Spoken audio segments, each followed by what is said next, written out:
Hi friends, Baakiyalakshmi serial இனி வரப்போகிற எபிசோட்ஸ்க்கான promo தான் இந்த வீடியோவில் பார்க்க போகிறோம். வாங்க ஃப்ரெண்ட்ஸ் பார்க்கலாம். அதாவது இப்போ பார்த்தீங்கன்னா வீட்டில் எழில் பார்த்தீங்கன்னா பட விஷயமா ஏற்கனவே சொன்ன மாதிரி தாய்லாண்டுக்கு கிளம்புறதுக்காக ரெடி ஆகிட்டு இருக்காங்க. செலியன் பார்த்தீங்கன்னா அவரோட லக்கேஜ் எல்லாம் எடுத்து வச்சிட்ருக்காங்க. இப்போது ஈஸ்வரி பார்த்தீங்கன்னா எழில் வேலை விஷயமா வெளியே போகிறோம் அப்படின்னு சொல்லிட்டு ஃபீல் பண்ணிகிட்டு இருக்காங்க. கோபி அவங்களுக்கு ஆறுதல் சொல்லிகிட்டு இருக்காங்க. 2 மாதம் கண்ணை மூடி திறக்கிற வழிக்கு போயிடுமா, சீக்கிரமாக வந்துடுவோம் அப்படின்னு சொல்லிக்கிட்டு இருக்காங்க. இன்னொரு பக்கம் மேலே இருந்து ரெடியாகி நம்ம எழிலும் அமிர்தா நீலாம் எல்லாம் ரெடி ஆகிட்டு வராங்க கிளம்புறதுக்காக. அவங்க நாங்கள் கிளம்புறோம்மா அப்படின்னு பத்திரமா பார்த்து இருங்க அப்படின்னு ஹோட்டல் விஷயத்தெல்லாம் நல்லபடியாக பார்த்துக்கோங்கம்மா, ஏதோ பிரச்சனை இல்லாமல் இதுக்கப்புறம் அந்த கவுன்சிலர்கிட்ட ஏதாச்சும் பிரச்சனைனா சொல்லுங்கள், நான் அங்கேருந்து கிளம்பி வந்துடுறேன் அப்படின்னு சொல்லிக்கிட்டு இருக்காங்க. அதெல்லாம் நான் பார்த்துக்கிறேன் இல்லையே, நீ உன் வேலை விஷயமா போகிற, அது மட்டும் கவனம் செலுத்து, நீ பத்திரமா ஜாக்கிரதையாக போயிட்டு வா அப்படின்னு பாக்கியம் சொல்லிக்கிட்டு இருக்காங்க. பாட்டிக்கிட்ட நான் போயிட்டு வரேன் பாட்டி அப்படின்னு சொல்கிறாங்க. என்னை ஆசீர்வாதம் பண்ணுங்க அப்படின்ட்டு. நல்லா இல்லை, நீ எங்கே இருந்தாலே நல்லா தான் இருப்பேன். அடிக்கடிக்க அங்கே போனதுக்கப்புறம் பாட்டிக்கு ஃபோன் பண்ணிக்கிட்டே இரு சரியா, நீ இல்லைன்னா நான் தவிச்சு போயிடுவேன் அப்படின்னு பாட்டியும் எழிலும் பேசிக்கிட்டு இருக்காங்க. சரி பாட்டி நான் வரேன், நீங்கள் உடம்பு பார்த்துக்கோங்க, அப்பப்போ மாத்திரை சாப்பிடுங்க அப்படின்னு சொல்லிட்டு வீட்டில் இருக்கிறவங்க எல்லாருக்கிட்டேயும் கோபிக்கிட்டேயும் நான் வரேன் அப்படின்னு சொல்லிட்டு கிளம்புறாங்க. வீட்டில் இருக்கிறவங்க எல்லாருக்கிட்டையுமே செல்லியன்கிட்ட எல்லாருக்கிட்டையுமே எழில் இப்போது கிளம்பி அவங்க ஊருக்கு போடுறாங்க. அவங்க போனதுக்கப்புறம் பார்த்திங்கன்னா இங்கே என்ன செல்லியா, உன் அம்மா எவ்வளோ நேரம் வீட்டில் இருக்காளே அதிசயமாக இருக்கே, என்ன ரெஸ்டாரண்ட் ஓப்பன் பண்ணுறதுக்கு எப்பயுமே 4:30 மணிக்கெல்லாம் கிளம்பிடுவான், இன்றைக்கி எங்கே வெளியில் போகலையா அப்படின்னு சொல்லிக்கிட்டு இருக்காங்க. பாக்கியாக அப்போ சொல்கிறாங்க, ஏன் அத்தை நேரடியாக என்கிட்ட பேசலாம் இல்லை, நேற்று நடந்த பிரச்சனைனால அந்த கவுன்சிலரோட வீட்டில் அவங்க ஆட்கள்லாம் ரொம்ப கோபமாக இருக்காங்க, அதனால் ரெஸ்டாரண்ட் இப்போ ஓப்பன் பண்ணால் பிரச்சனை ஆகும்னு சொல்லிட்டு அதான் ஓப்பன் பண்ணலை அப்படின்னு அந்த ஓனர் ஓப்பன் பண்ணாதீங்க 2-3 நாளைக்குன்னு சொன்னாங்க, அதனால தான் அத்தை அப்படின்னு சொல்லிக்கிட்டு இருக்காங்க. என்ன பாக்கியா, அவ்வளோ பிரச்சனை நடந்து ஓப்பன் பண்ணாதன்னு அவங்களே சொன்னதுக்கப்புறம் எல்லாம் தெரிஞ்சில்ல நீ அந்த ரெஸ்டாரண்ட்டை நடத்திக்கிட்டு இருக்க, வேணாம் இதுக்கப்புறம் இப்போ மூடிட்டு வீட்டில் இருக்கிற மாதிரி அதே மாதிரி மொத்தமாக இழுத்து மூடிட்டு வீட்டில் இருக்கிற வேலையை பார்த்துட்டு வீட்டிலே இரு அப்படின்னு பாக்கியக்கிட்ட சொல்லிக்கிட்டு இருக்காங்க.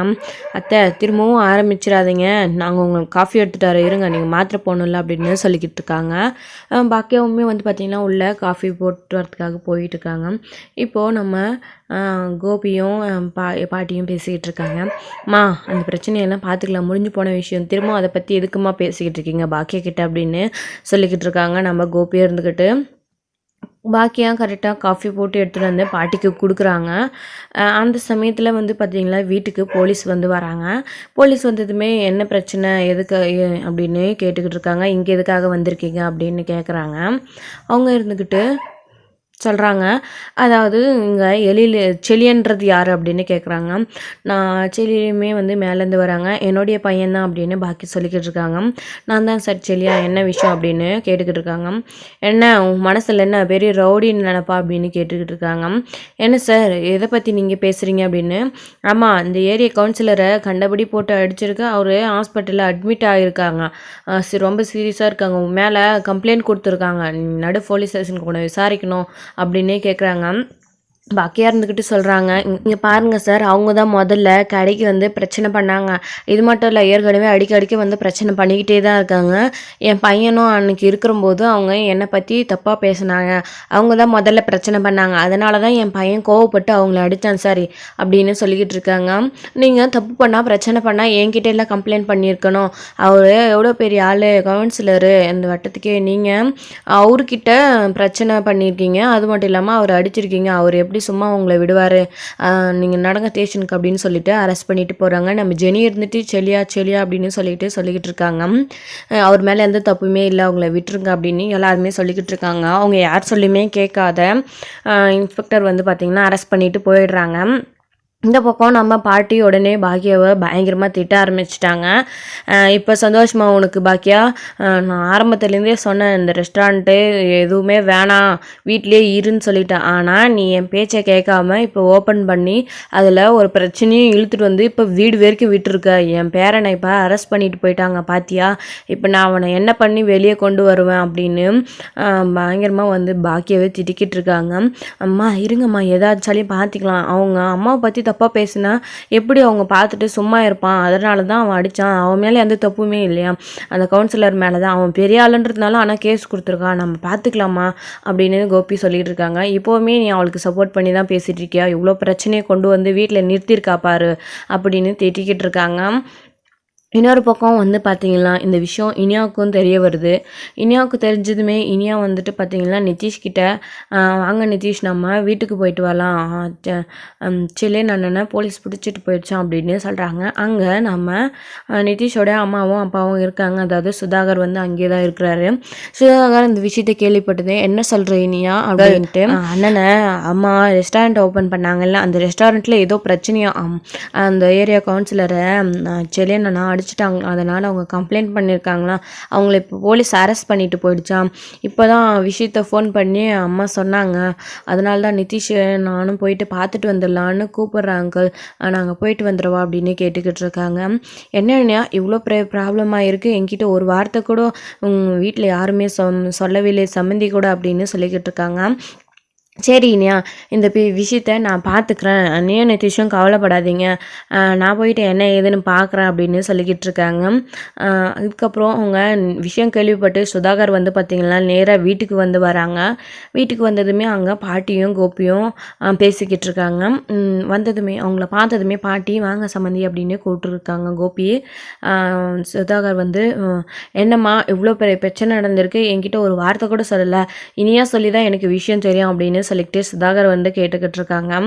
ஆமாம், எல்லாம் என் மருமகளால் பாக்கியவால் வந்தது, அந்த ரெஸ்டாரண்ட்டை எவ்வளோ வேணான்னு சொல்லி கேட்கவே இல்லை, அதனால் வந்த பிரச்சனை தான் இது, இப்போ என் பேரனை அரெஸ்ட் பண்ணிட்டு போயிட்டாங்க அப்படின்னு சொல்லிக்கிட்டு இருக்காங்க. இங்கே பாருங்கம்மா, நீங்கள் வருத்தப்படாதீங்க, நான் பார்த்துக்கிறேன், அந்த எந்த ஏரியா இன்ஸ்பெக்டருன்னு மட்டும் சொல்லுங்கள் எனக்கு, நான் எவ்வளோ பெரிய ஆளாக இருந்தாலும் எனக்கு எல்லாருமே தெரியும், நான் வந்துட்டு எப்படியாவது நான் வெளியே கொண்டு வந்துடுறேன், கண்டிப்பாக உங்களுடைய பேரன் என்னுடைய பொறுப்பு அப்படின்னு நம்ம பாட்டிக்கிட்ட வந்து சுதாகர் வந்து சொல்லிக்கிட்டு இருக்காங்க. இப்போது கோபியை கூப்பிட்டுட்டு நம்ம சுதாகர் வந்து பார்த்திங்கன்னா அதாவது போலீஸ் ஸ்டேஷனுக்கு வந்து போகிறாங்க. பாக்கியமே வந்து பார்த்திங்கன்னா கோபி கூட வந்து போகிறாங்க. சரியா அப்படின்னு சொல்லிட்டு அங்கே உள்ள லாக்கப்பில் அங்கே போலீஸில் இருக்கிறவங்கக்கிட்ட சொல்லியை பற்றி கேட்டுக்கிட்டு அவங்கக்கிட்ட போய் பேச போகிறாங்க. இங்கே பாருமா, இப்படியெல்லாம் இங்கே பேசக்கூடாது, இங்கே வாமா இங்கே ஒரு நிமிஷம் அப்படின்னு. சார் இங்கே பாருங்கள், என் பையன் மேலே அது தப்புமே இல்லை, அவங்க தான் தப்பு பண்ணாங்க, அதனால தான் என் பையன் அடித்தான், என் பையனை வெளியில் விடுங்க சார் அப்படின்னு சொல்லிக்கிட்டு இருக்காங்க. இன்னொரு பக்கம் வந்து பார்த்திங்கன்னா சுதாகர் வந்துட்டு போலீஸ்கிட்ட பேசுகிறாங்க. இங்கே பாருங்கள் சார், நான் எவ்வளோ பெரிய ஆளுன்னு உங்களுக்கே தெரியும், அவங்கள வெளியே விடுங்க, எந்த பிரச்சனை வந்தாலே நான் பேசுகிறேன் அப்படின்றாங்க. இங்கே பாருங்கள் சார், மேல் இடத்துலேருந்து அவங்க ஆர்டர் கொடுத்துருக்காங்க, நாங்கள் அவங்க ஆர்டர் கொடுத்தபடி தான் நாங்கள் செஞ்சு ஆகணும், ஏன்னா இவர் வந்து கவுன்சிலராக இருக்கார், அவ்வளோ பெரிய பதவியில் இருக்கிறவரை இப்படி பண்ணியிருக்காங்க, அந்த பையன் ஹாஸ்பிட்டலில் சீரியஸாக இருக்காங்க, அவருங்க கம்ப்ளைண்ட்டை வாபஸ் வாங்கினா மட்டும்தான் இது முடியும் அப்படின்னு இன்ஸ்பெக்டர் வந்து சொல்லிக்கிட்டு இருக்காங்க. நான் பேசுகிறேன் அவர்கிட்ட, நீங்கள் அவங்க முதல்ல வெளியே விடுங்க அப்படின்னு சொல்லிட்டு, முதல்ல அவங்க கேஸை வாபஸ் வாங்கல சார், அப்புறம் நாங்கள் வெளியில் விடுறோம் அப்படின்னு சொல்லிக்கிட்டு இருக்காங்க. நம்ம சுதாகரும் கோபியும் வந்து பார்த்திங்கன்னா போயிட்டு நம்ம கவுன்சிலர்கிட்ட பேசலாம் நடுங்க அப்படின்னு சொல்லிக்கிட்டு இருக்காங்க. இங்கே இருங்க, நான் பார்த்துக்கிறேன், நான் போயிட்டு பேசிட்டு வரேன் அவர்கிட்ட, இதுக்கு எல்லாமே காரணம் நான் தானே அப்படின்னு பாக்கியா வந்து சொல்லிக்கிட்டு இருக்காங்க. இல்லை சம்மந்தியம்மா, நாங்கள் போய் பேசினா தான் கரெக்டாக இருக்கும், நீங்கள் அமைதியாக இருங்க, பிரச்சனை வந்ததே உங்களால் தான் அப்படின்னு சுதாகர் வந்து சொல்லிவிட்டு கோபியை கூப்பிட்டுட்டு ஹாஸ்பிட்டலுக்கு வந்து போகிறாங்க. அங்கே பார்த்தா அவங்க எந்த பிரச்சனையுமே இல்லாமல் ஜாலியாக தான் வந்து ஹாஸ்பிட்டலில் வந்து உக்காந்துட்ருக்காங்க கவுன்சிலரு. இதை பார்த்ததுமே கோபிக்கு பயங்கர அதிர்ச்சி ஆகுது. இங்கே பாருங்கள், வேணும்ன்ட்டே அப்போ நீங்கள் கம்ப்ளைண்ட் கொடுத்துருக்கீங்களா, உங்களுக்கு எதுவுமே ஆகலை, நீங்கள் நல்லா தானே இருக்கீங்க, அப்புறம் எதுக்காக கம்ப்ளைண்ட் கொடுத்தீங்க, தப்பு எல்லாமே உங்கள் மேலே இருக்குது, நீங்கள் கேஸை வாபஸ் வாங்குங்க, இப்போ என் பையனை போலீஸ் பிடிச்சி வச்சிருக்கு அப்படின்னு கோபி போய் அவங்க கிட்ட கவுன்சிலர் கிட்ட கேட்குறாங்க. கவுன்சிலர் சிரிக்கிறாரு. கேஸை வாபஸ் வாங்குறதா, அதெல்லாம் முடியவே முடியாது, இது வரைக்கும் என் மேலே யாருமே கையை வச்சதில்ல, உன் பையன் என் மேலே எவ்வளோ தைரியம் இருந்தால் எல்லார் முன்னாடியும் என்னை அடிச்சிருப்பான், அவன் ஜெயிலில் இருந்தானா அவனுக்கு புத்தி வரும், அவன் 4 நாளைக்கு கம்பி அண்ணட்டும் அப்படின்னு சொல்லிக்கிட்டு இருக்காங்க. இப்போது வந்து பார்த்திங்கன்னா சுதாகர் வந்து அவர்கிட்ட பேசி தனியாக கூட்டிகிட்டு போய் நான் பேசுகிறேங்க சம்மந்தி, நீங்கள் ஒரு நிமிஷம் வெயிட் பண்ணுங்கள் வெளியே அப்படின்னு சொல்லிட்டு தனியாக வந்து பார்த்திங்கன்னா நம்ம சுதாகர் வந்துட்டு அவங்கக்கிட்ட பேசுகிறாங்க. இங்கே பாருங்கள் கவுன்சிலர், முதல்ல கையை கொடுங்க, நான் நினச்ச விஷயத்த நீங்கள் பண்ணி முடிச்சிருக்கீங்க எனக்கு சாதகமாக அப்படின்னு சொல்லிக்கிட்டு இருக்காங்க. என்னடா இது, இவர் எதுக்காக நம்மளுக்கு தேங்க்ஸ் சொல்கிறாரு அப்படின்னு சொல்லி யோசிக்கிறாங்க. இங்கே பாருங்கள், நீங்கள் யோசிக்கிற அளவுக்கு இது ஒன்றும் பெரிய விஷயமே இல்லை, அவங்களுக்கும் எனக்கும் ஆகாதவங்க, என் சம்மந்தி தான், எனக்கு எதிராக அவங்க நிறைய வேலைகளை செஞ்சுருக்காங்க, அவங்களை எப்படியாவது இந்த ரெஸ்டாரண்ட்டை மூட வைக்கணும்னு நானே நினச்சிட்டு இருந்தேன், அந்த குடும்பத்தை அசிங்கப்படுத்தணும்னு நீங்கள் அதை பண்ணியிருக்கீங்க, ரொம்ப தேங்க்ஸ் அப்படின்னு சொல்லி சுதாகர் வந்து சொல்லிக்கிட்டு இருக்காங்க.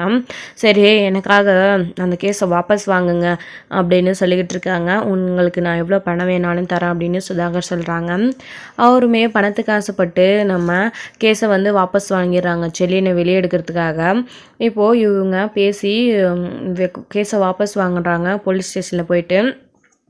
இனிமேலுக்கும் இந்த மாதிரிலாம் பிரச்சனை பண்ணாது இருங்க அப்படின்னு நம்ம பாக்கியா முன்னாடி அவங்க நல்லபடியாக பேசிக்கிட்டு இருக்க மாதிரி அப்படியே நடிக்கிறாரு நம்ம சுதாகர் வந்து பார்த்திங்கன்னா. இன்னொரு பக்கம் வந்து பார்த்திங்கன்னா வீட்டுக்கு செல்லியனை கூட்டிகிட்டு போனதுமே நம்ம பாட்டி, செல்லியனை வந்துட்டியா, உனக்கு எதுவும் ஆகலை இல்லை அப்படின்னு, எல்லாமே உங்கள் அம்மாவில் தான் அந்த பிரச்சனை அப்படின்னு சொல்லிக்கிட்டு இருக்காங்க. இன்னொரு பக்கம் வந்து பார்த்திங்கன்னா நம்ம பாக்கியா இருந்துட்டு ரொம்ப தேங்க்ஸ் சம்மந்தி பையனை வெளியே எடுத்ததுக்காக அப்படின்ற மாதிரி சொல்லிக்கிட்டு இருக்காங்க சுதாகர்கிட்ட. சுதாகரமே இருந்துக்கிட்டு இதெல்லாம் எதுக்காக என்கிட்ட தேங்க்ஸ் சொல்லுங்க, இதோட கடமை, செல்லியன் யார், நம்ம வீட்டு பையன் அப்படின்ற மாதிரி சொல்லிக்கிட்டு இருக்காங்க. இப்போ ஈஸ்வரி இருந்துட்டு பார்த்திங்கன்னா சுதாகர்கிட்ட வாய் நிறைய என்ன அம்மா பெரியவங்கன்னு கூப்பிட்டீங்க, நான் கூட ஏதோ வாய் வார்த்தைக்காக பேசுகிறீங்க அப்படின்னு நினச்சா நிஜமாகவே என் பேரனை வெளியே எடுத்துகிட்டு வந்துட்டிங்களே, நான் எப்படி நன்றி சொல்ல போகிறேன்னே தெரியல, இந்த பாக்கியை தான் உங்களை பற்றி தப்பாக சொல்லிக்கிட்டு இருந்தேன், ஆனால் நீங்கள் குணத்துலேயும் மனசுலேயும் எவ்வளோ பெரிய ஆள், எவ்வளோ நல்லவங்க அப்படின்னு ஈஸ்வரி வந்துட்டு சுதாகரை வந்து சொல்லிக்கிட்டு இருக்காங்க. சுதாகர் வந்து பார்த்திங்கன்னா பாட்டி இதெல்லாம் நம்பணும், அவங்க பாக்கியாவை தவிர அவங்க வீட்டில் இருக்கவங்க எல்லாரும் நம்மளை நம்பணும் அப்படின்னு அதுக்கோசமே வந்து பார்த்திங்கன்னா சுதாகர் பயங்கரமாக வந்து பார்த்திங்கன்னா பில்டப் கொடுத்துட்டு எல்லாம் காப்பாற்றுற மாதிரி அப்படின்னு நடிச்சுக்கிட்டு இருக்காரு நம்ம சுதாகர் வந்து பார்த்திங்கன்னா. இப்போது பாக்கியா வந்துட்டு பார்த்திங்கன்னா அந்த சுதாகரும் கவுன்சிலரும் கூட்டு சேர்ந்துக்கிட்டு தான் இதெல்லாம் பண்ணுறாங்க அப்படின்றத எப்படி கண்டுபிடிக்கிறாங்க அப்படின்னு வெயிட் பண்ணி பார்க்கலாம். Friends bye. இந்த வீடியோ உங்களுக்கு பிடிச்சிருந்தா ஒரு லைக் பண்ணுங்கள், ஷேர் பண்ணுங்கள், கமெண்ட் பண்ணுங்கள், மறக்காமல் பெல் ஐக்கானே கிளிக் பண்ணி வச்சுக்கோங்க.